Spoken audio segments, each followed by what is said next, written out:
Fala, meus queridos, bem-vindos a mais um vídeo. Deixa eu tirar o fone aqui, né? Não vou precisar. Vou dar só uma olhadinha pra ver se eu tô bonito. Ah, tô bonito pra caramba. Então vamos lá. Cara, a gente tem umas coisinhas interessantes pra começar aqui hoje. Primeiramente, diretaço, deixa eu mostrar duas notícias pra vocês aqui. Banco Central Chinês pede regulação conjunta do mercado cripto. O que isso quer dizer basicamente? Eles estão abrindo as portas para os ETFs de Bitcoin, os mesmos que estão sendo aí o grande impulsionador de uma alta.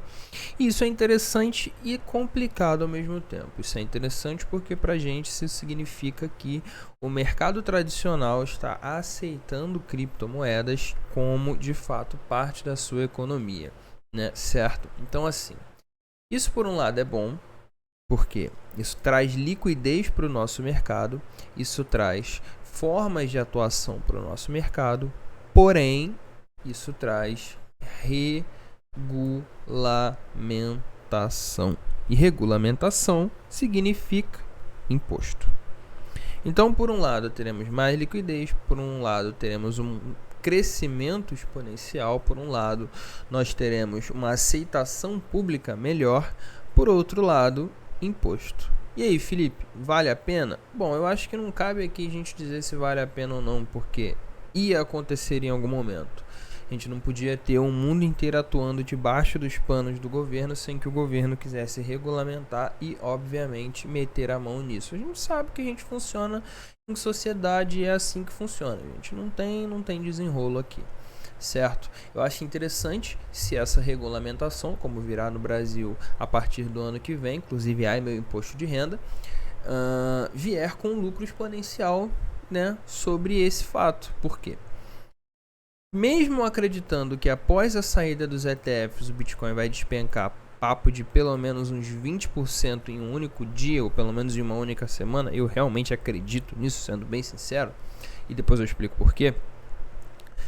O potencial de subir depois que ele encontrar um preço de estagnação é absurdo. A gente pode estar aí quebrando a nossa máxima que estava próximo da casa dos 200 mil e colocar até um maior halving que o Bitcoin já teve na face da Terra. Ao invés de 200 mil, a gente está chegando lá na casa dos 300, 400 mil no halving.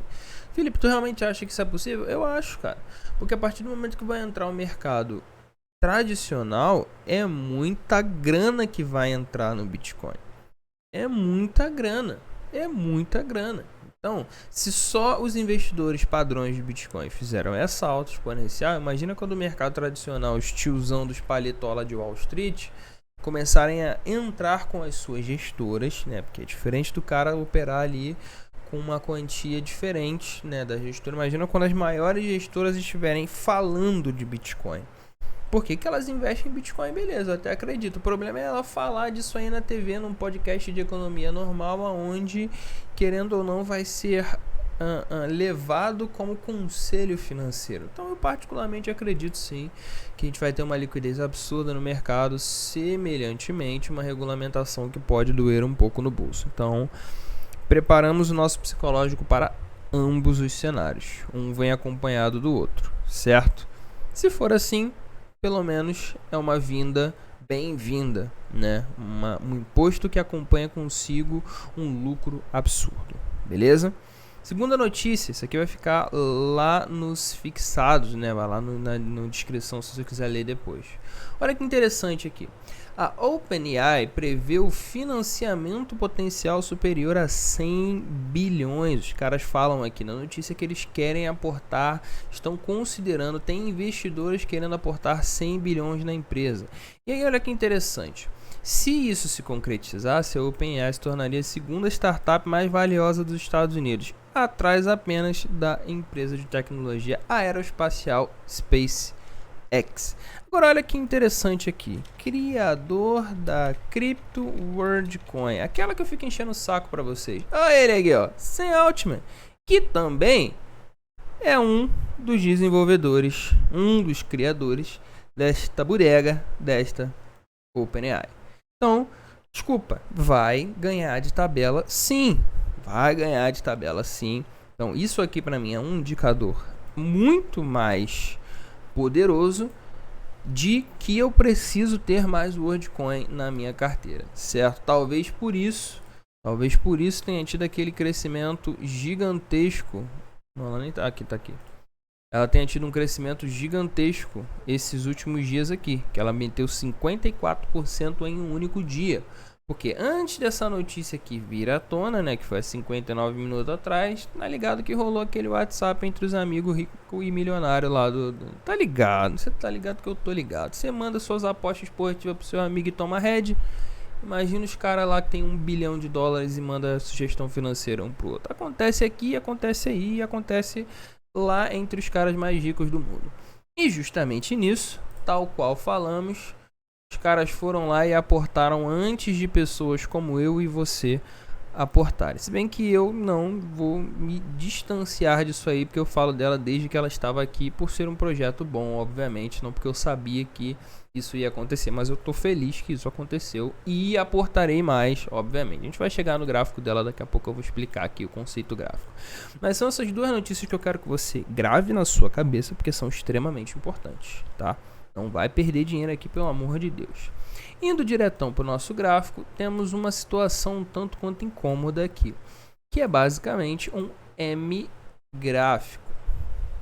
E esse M gráfico, bom, como ele bem prediz, falta a última perna que poderia levar o gráfico até a região dos 38 mil. Se eventualmente isso acontecer, não tem desenrolo, 38 mil é zona de compra sim, considerando tudo que eu já falei aqui para vocês. Qualquer suporte abaixo de 40 é lindo para a gente comprar agora, tá? Mas Felipe, e essa zona de defesa dos 40 mil? Ela ainda está ativa? Sim, ela ainda está muito ativa, com muita raiva, já com o segundo toque nessa região dos 40.500, e o que vai acontecer, ou o que pode acontecer, é a gente criar um processo de lateralização. Lembra que eu tinha falado para vocês isso? Desse processo de lateralização, que eu tinha até citado os fatos inferiores, citei aqui. O que acontece quando o Bitcoin lateraliza? Altcoins explodem, lembre-se disso. Por quê? O Bitcoin ele sobe, ele é o rei, ele é o cara que manda. Quando ele chega a um estado de estagnação, ou seja, daqui eu não quero passar por enquanto, as altcoins têm seu espaço de subida, porque a liquidez daqui flui para as altcoins. É assim que funciona o mercado. E aí depois, quando as altcoins chegam em um estado onde já subiram o suficiente, a liquidez volta pro Bitcoin e ele volta a subir de forma exponencial. É assim que funciona no mercado cripto. Então, tudo se resume a tentar entender quando é o momento de comprar altcoins e quando é o momento de comprar Bitcoin. Sempre é um momento bom para comprar Bitcoin, lembre-se disso. Mas existem momentos onde você vai ter um lucro mais rápido e um lucro menos rápido, obviamente. Nesse momento, o que a gente precisa responder, o que a gente quer responder é isso aqui.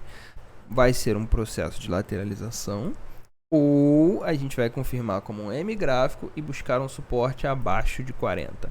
Se você pensar em um caráter de porcentagens, é um processo de lateralização. Por quê, Felipe? Bom, simples. Porque a gente tem a zona dos 40.500, deixa eu mostrar aqui no Bitcoin Wisdom, ainda como zona de extrema negociação, certo? Então, talvez até acima, né, a zona aqui um pouquinho mais acima também apareça como uma defesa gráfica, mas está lá, ó, 42 mil como uma zona de defesa do gráfico, mais ou menos aqui assim, eu não falei um pouquinho mais acima, que é a mínima, é a média de 20, né, a média de 20 períodos. Mas conforme o gráfico for saindo, ele vai começar a ter ordens mais abaixo, como eu mostrei para vocês aqui. O que me chama a atenção é que começa a ter ordens acima, na região dos 45 mil. Então, significa dizer também que o mercado espera que uma possibilidade de rompimento aconteça aqui. Você acha que isso realmente pode acontecer, Felipe? Bom, cara, nesse momento a gente está em um cenário onde nada é 100%. Por que nada é 100%? A gente tem um gráfico claramente dizendo pra gente que está sobrecomprado, né, que está bem extasiado, a gente tem volume de compra minúsculo, certo? Caindo porcamente, às 4 horas ainda não chegou, nem 4 horas chegou no nível de compra aceitável. Então a gente está em um período de baixíssima movimentação no Bitcoin, mas a gente tem uma hype muito por causa dessas tais regulamentações que estão saindo e também por causa dos ETFs muito alto no Bitcoin. Então a gente fica na batalha entre hype e gráfico. E nessa batalha é complicado você querer utilizar da análise técnica. Entendeu? Se você olhar o mensal, a gente tem espaço para subir no mensal pra caramba. Só que nesse espaço para subir que o mensal tem, poderia sim deixar um mêsinho de janeiro negativo, puxando aqui, pelo menos até a 0,5 do que seria o mês que acabou que vai fechar. A gente teria aí pelo menos a região dos 41 mil. Então beleza, foi, buscou suporte, show, segurou ali, pá, pro próximo mês voltar a subir. É possível? É possível, gente. Então a gente está em um cenário onde graficamente falando é queda. Isso aqui para mim é um processo de topo duplo. Vamos deixar bem claro, é um processo de topo duplo sendo confirmado pelo 1, 2, 3 de venda. A gente precisa aqui de um pouquinho mais de volume de 1, 2, 3 para ser 1, 2, 3 de venda. Por quê? Candle verde que rompa a máxima e candle vermelho.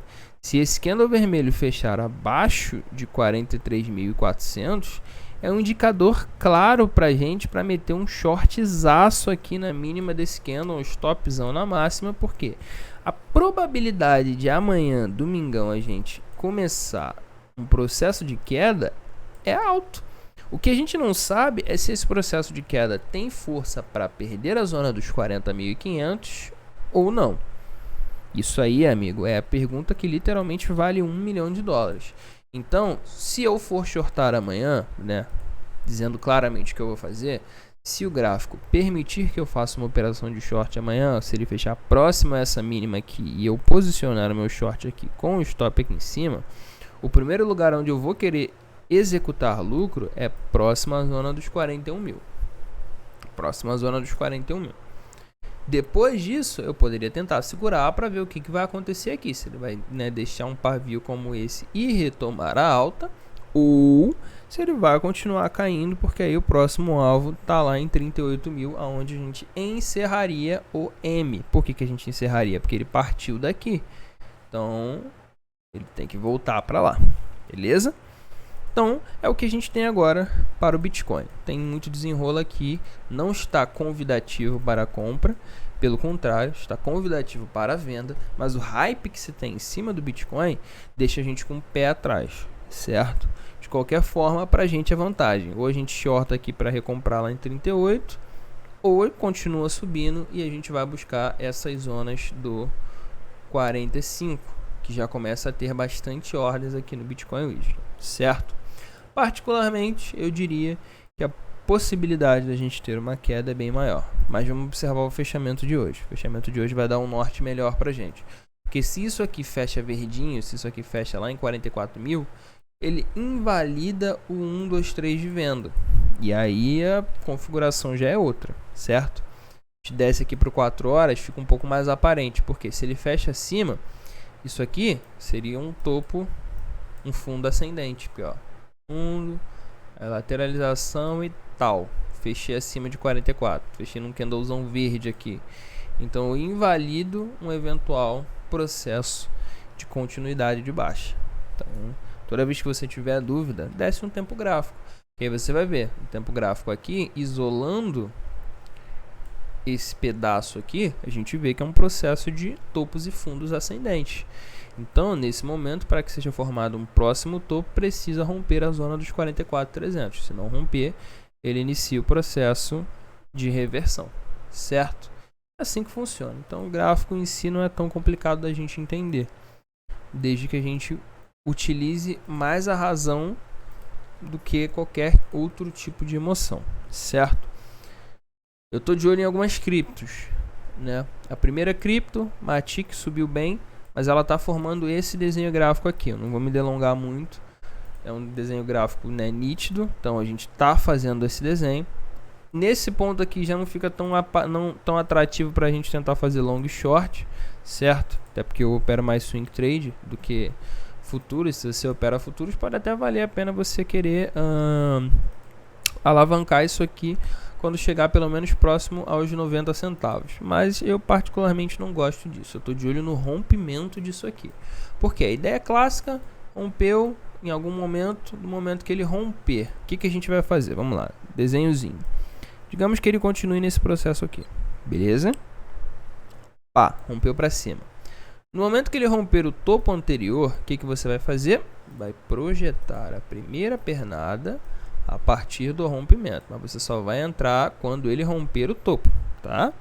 E aí você teria uma operaçãozinha clean aqui de 30%. Claro que a mínima é para baixo, isso também é proporcional, tá?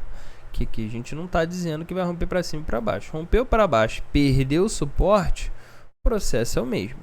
Vai lá, pega e joga. Parece beabá, mas triângulos simétricos funcionam muito bem, principalmente hoje em dia. Por que parece beabá? Porque tudo que é muito fácil na análise técnica geralmente é manipulado, né? Por isso que você vê aqui, é muito fácil você ver um martelinho de fundo que era bonito para você shortar, do nada ele continua caindo e depois ele sobe. Por quê? É manipulado.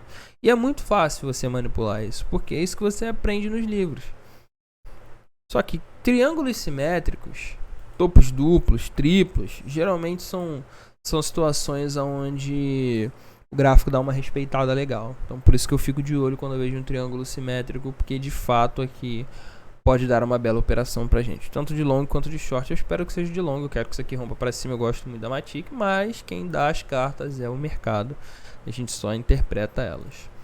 De Dix, deixei desenhado aqui, aí não, Felipe. A Dix, ela tá fazendo um processo que pode confundir-se com uma bandeira gráfica. Bandeira gráfica é um outro tipo de gráfico que também funciona muito bem, muito bem. E aí nessa bandeira gráfica, observa que nós tivemos o processo de impulsão. E aí a gente desenha uma bandeira gráfica. E qual que é o interessante da bandeira gráfica? É que ela não rompa, invada a diretriz do topo anterior que ela rompeu, certo? Então daqui ela não podia passar. E dito feito, ela não passou. E aí nesse momento a Dix ela está lutando contra um topo pós rompimento da linha de tendência. O que isso quer dizer, Felipe? Quer dizer que minha compra já vai estar posicionada aqui e meu stop aqui, porque operações arriscadas como essa eu diminuo consideravelmente o stop. Eu prefiro perder uma porcentagem aí de quase 10% da operação do que brincar com dinheiro. Isso aí eu não faço. Como é que funciona, Felipe? Bom, a gente pega o lastro, coloca de baixo até em cima. No mínimo, o topo duplo aqui vem para ser retestado, certo? Acredito que é uma operação de 2 para 1 aqui. 3 para 1. Eu vou arriscar 10% para ganhar 30%. Então, uma operação interessante, né, no quesito swing trade. Então, estou de olho. Se esse rompimento aqui se confirmar para o candle de amanhã e começar a subir a partir daqui, minha compra está na máxima, meu stop está no primeiro candle anterior, eu poderia botar o stop aqui embaixo. Mas é uma operação um tanto quanto arriscada. Por quê? O Bitcoin está numa situação meio feia e aí eu prefiro não arriscar dar esse mole. Mas eu estou de olho primeiro no topo duplo, talvez aqui seja o primeiro TP1. E se for o caso, a gente adiciona mais um TP2 próximo à zona dos $5. Mas de Dix está interessante. Parece que vai deixar, até porque houve uma consolidação de fundo aqui próximo à zona dos 2,70 antes da continuidade da alta. Isso é muito bom. São indicadores interessantes porque ela consolidou acima da zona de resistência que ela rompeu. Então, olho na Dix. Para finalizar, não menos importante, se o Bitcoin der uma operação de short, eu também quero shortar a Link. Felipe, tu vai shortar a Link? Vou pra caramba. Por quê? Primeiro topo, segundo topo, que rompeu sem muita efetividade. Nesse momento, eu tô de olho num reteste, pelo menos na 786. Se retestar a 786, para mim, isso aqui pode ser um oco. Bem mal feito, mas um oco. Jogaria o gráfico pelo menos até próximo dos $10, que é a zona que eu quero começar a comprar, né? $10 é a zona que eu quero comprar Link. Então, para mim seria excepcionalmente interessante se isso acontecesse. Tocou lá, bonitinho, rejeitou, Bitcoin começou a cair, é dar no short aqui. Eu realmente quero fazer essa operação, certo? Porque ela retestou a média, A ideia é que quando você retesta a média de 50, você ganhe muita força compradora e rompa logo o topo anterior. Isso não aconteceu ainda. A Link testou a média de 50 períodos, retestou e começou um lenga-lenga meio fraco aqui. Claro que está dependendo do Bitcoin, eu entendo isso. Só que talvez o caráter de liquidez da Link tenha acabado por enquanto. Até porque ela começou também a consolidar no gráfico semanal. Certo? O que a gente chama de consolidar? A gente chama de consolidar quando o gráfico começa a andar de lado sem uma movimentação ativa, sem um norte subindo ou caindo. Isso é norte. Isso aqui não é norte nenhum, isso aqui é consolidação. Significa que o preço encontrou uma zona de choque aonde demanda e oferta estão lado a lado. E se essa zona é o fundo, é uma ótima zona para comprar, porque significa que há uma briga no fundo para segurar o preço ali. Agora, se é no topo, o pensamento é inverso. É interessante para a gente vender, porque está no topo. Mas para que de fato seja no topo, eu preciso pelo menos um reteste na 786, um sinal, 1, 2, 3 de venda interessante aí pra gente começar a fazer uma operação maneira, um sinal gráfico legal. E aí não tem desenrolo, fica um stop minúsculo, do jeito que a gente gosta. Eu colocaria o stop acima da 1.14, um stop de 10% para um alvo pelo menos em 10,50. Pelo menos em 10,50. 35% aí numa operação vendida na Link. Então quer dizer, pra gente seria excelente. Eu ficaria muito feliz com esse tipo de operação aqui. E é o que nós temos por hoje.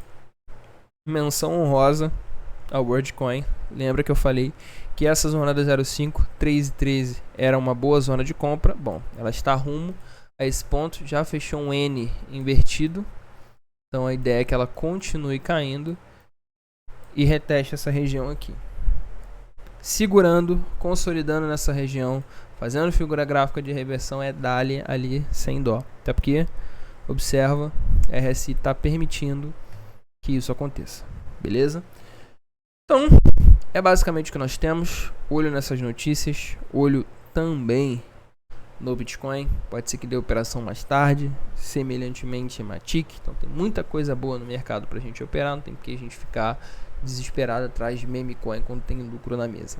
Certo? E é isso. Se você ficou até aqui, por favor, deixe seu like, deixe um comentário, repasse esse vídeo para alguém também. E se você quer aprender a fazer as coisas do jeito que eu faço, não esquece, o nosso livro tá aí na descrição do vídeo. Você entra lá, adquire, tem uma cacetada de vídeos para você ver. Não tem como você não ganhar dinheiro, não saber operar, não conseguir um lucro exponencial com tudo que tá lá. Eu peguei todos os anos que eu gastei aprendendo, tentei colocar da forma mais didática possível para que pessoas de qualquer nível pudessem entrar, ler, entender e aplicar, certo? É isso, valeu, tamo junto.